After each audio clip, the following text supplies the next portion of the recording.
My name is Nicholas Nichols. I am a classically trained chef. My name is Logan Bracken. I've always been real crafty with my hands. My name is Keaton Goddard. I've always enjoyed working with my hands. My name is Dale Paris. I'm 48 years old, and I'm a full-time farrier. Bladesmiths, welcome to the Forge.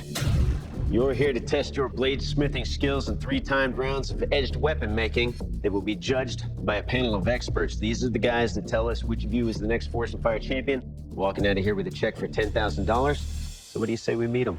Up first, ABS Mastersmith, Jay Nielsen. Next, Historic Weapons Recreation Specialist, David Baker. And last, Edged and Impact Weapon Specialist, Doug Markida. What you have there is a 2-inch diameter round stock of W1 high carbon steel.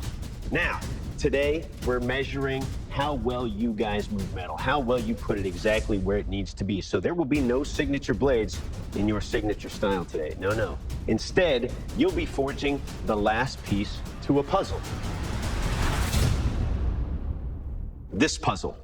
You must take that bar of steel and forge as precisely as possible the last piece in our custom Forged and Fire puzzle here. There are no length and width parameters. You will be judged on how closely you can forge that steel into that exact shape. Now, you have just enough steel to make that full tang design happen. So make sure you plan accordingly. You'll have just 3 hours in this first round of competition. Now, if you make it to the second round, you'll have a chance to attach handles to your blades, and then we'll test them for strength and durability in a bone chop and for edge retention in the dreaded and infamous apple slice. Gentlemen, I remind you that after this first round, one of you will be selected to surrender your blade and leave the forge. Good luck, bladesmiths. Your 3 hour starts now. 5, 4, 3, 2, 1. Bladesmiths, shut down your machines, drop your tools. This first round of competition is over. Dale, you're up first. Please present your blade to the judges.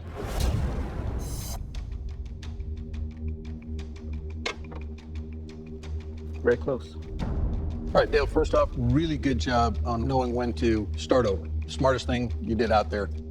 These cracks you've got, these multiple cracks along here, you're gonna have to really deal with these carefully because this crack right here in the middle is halfway through this blade. So there's no just grinding it to shape and hoping they go away. They're not gonna go away. Keaton, you're up. Please present your blade to the judges.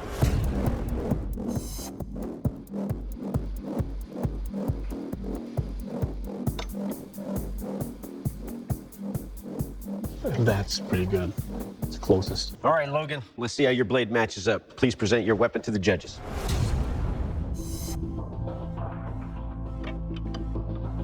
Definitely a lot of gaps there.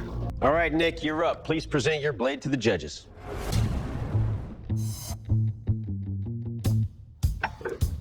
Match it all. All right, bladesmiths, the judges have made their final decision. The bladesmith leaving the forge is Nick. Unfortunately, your blade doesn't make the cut.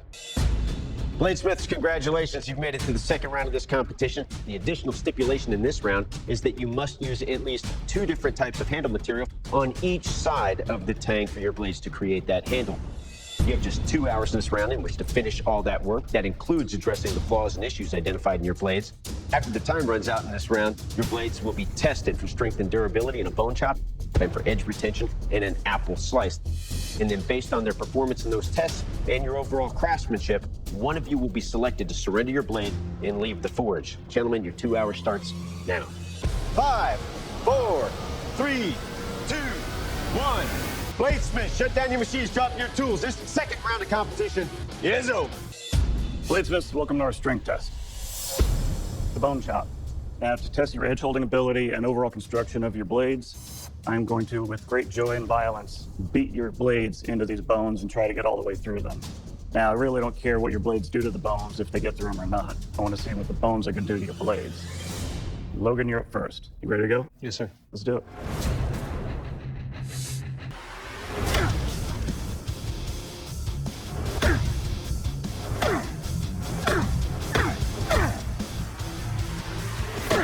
Okay, Logan, let's start with your handle. The best feature about the handle was the finger well here, so I was able to pretty much lock in on that. Your blade, on the other hand, stayed straight, but you got several actual tears in the metal and a bunch of chewed up spots in the middle. So, problem with the heat treat. But overall, you survived. All right, Keaton. Going to the bone shop.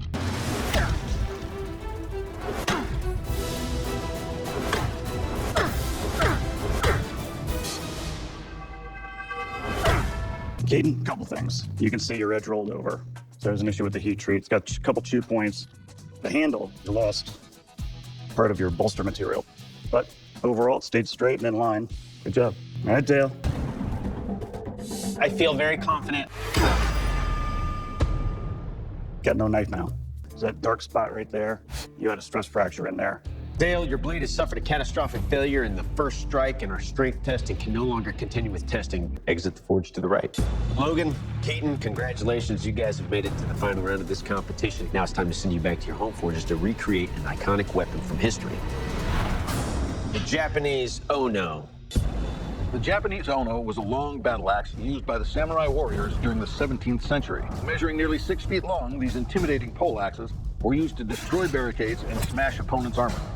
Gentlemen, your final challenge is to forge a Japanese Ono that falls within the following parameters. The overall length of this weapon must be between 58 and 60 inches. It is a double-headed axe blade, and the larger head of this blade must measure between 7 and 9 inches. You'll have 4 days at your home forges in which to complete all this work. After that, you'll return and present your weapons to our judges, and then they'll test the hell out of them. And then based on your craftsmanship and your weapon's performance, they'll declare one of you the Forged in Fire champion, who also earns a check for $10,000. Logan, Keaton, welcome back to the forge. You fellas have had 4 days at your home forges to build your Onos.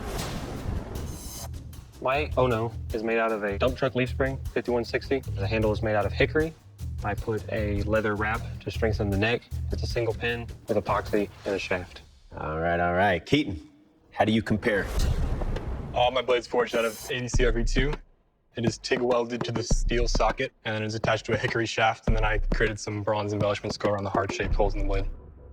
All right, gentlemen, now it's time to see whose blade is worthy of being a Forged in Fire champion in our strength test, a sharpness test, and up first, Doug's kill test. It's time to find out what kind of lethal damage your Onos will do.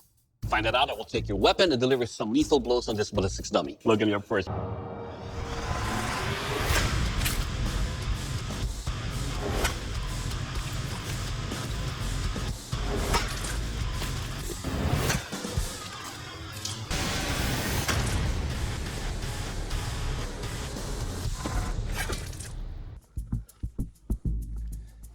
Ah, Logan, this is a lot of fun.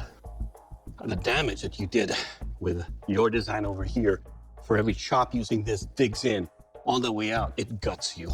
Pretty much opened everything and crushed everything in its path. More importantly, your Ono is an oh yes, it will kill. Keaton, your turn, so you ready?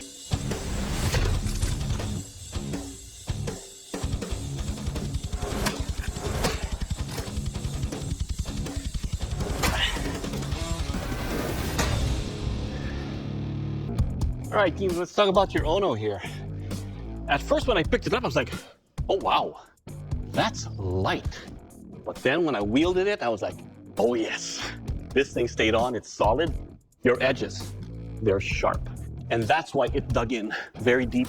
Overall, sir, your Ono is an oh, yes, it will kill. Bladesmiths, welcome to our strength test. Bamboo wall chop. Now, to push your Onos to the limit, I'm gonna beat them repeatedly against a strong, thick, springy bamboo. Now again, it's not what your Onos do to the wall, it's what the wall does to your Onos. Logan, how you feeling?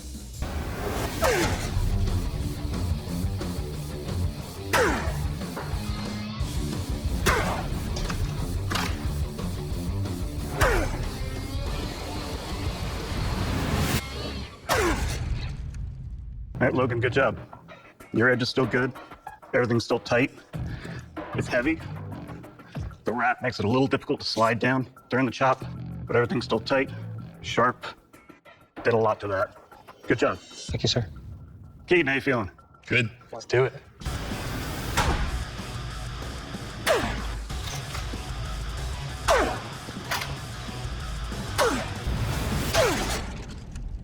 All right, Keaton, good job. It's nice and light, fast, easy to swing. My favorite aspect is how you have the wood going all the way through. The split up top here.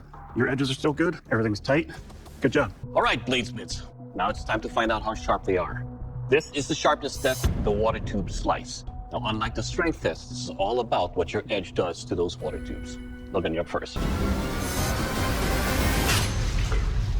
All right, Logan, that's an impressive cut. Very clean, no jagged edges on the tubes. Your weapon, sir, beautiful cut. All right, Keaton, your turn. All right, Keaton, let's talk about your weapon here. Once again, I have to mention just how thin the profile of your blade is, making it razor sharp, and the cuts are very clean. Overall, sir, beautiful cut. All right, Bladesmiths, the weapons tests are complete. I just need to get final confirmation from them about which of you is our Forged in Fire champion. Performed equally well. Weight, balance, and craftsmanship are all found in one particular weapon, that's Keaton's. I agree with Doug. Logan's blade is really forward heavy. It's a little harder to control. All right, Bladesmiths, the judges have evaluated your craftsmanship. You've both done incredible work here today, but only one of you can be the Forged in Fire champion, and that champion is Keaton. Congratulations, you're the Forged in Fire champion. This came down to the finer details of weight and balance and the usability of the weapon. And that's why we're letting you go. Keaton, that beautifully crafted and deadly Ono has earned you the title of Forged in Fire champion, and that's a title that comes with a check for $10,000. Good job, brother. The Forged in Fire champion. And that was Forged in Fire without the fluff. With a few edits, we were able to get it down from 41 minutes and 45 seconds to 11 minutes and 15 seconds. Bam! There we go, right up on the screen. So, the total time was 1,830 seconds. We got it down to about 26.95 or 27%. That's quite a big compression. So it was all down to about 20.33 moments. I'd like to leave you with a little outro video. So this is from the heart of what I've picked up here, and oh yes, I think you're gonna like it. Oh no! Oh no! Oh no. Oh no! Oh no.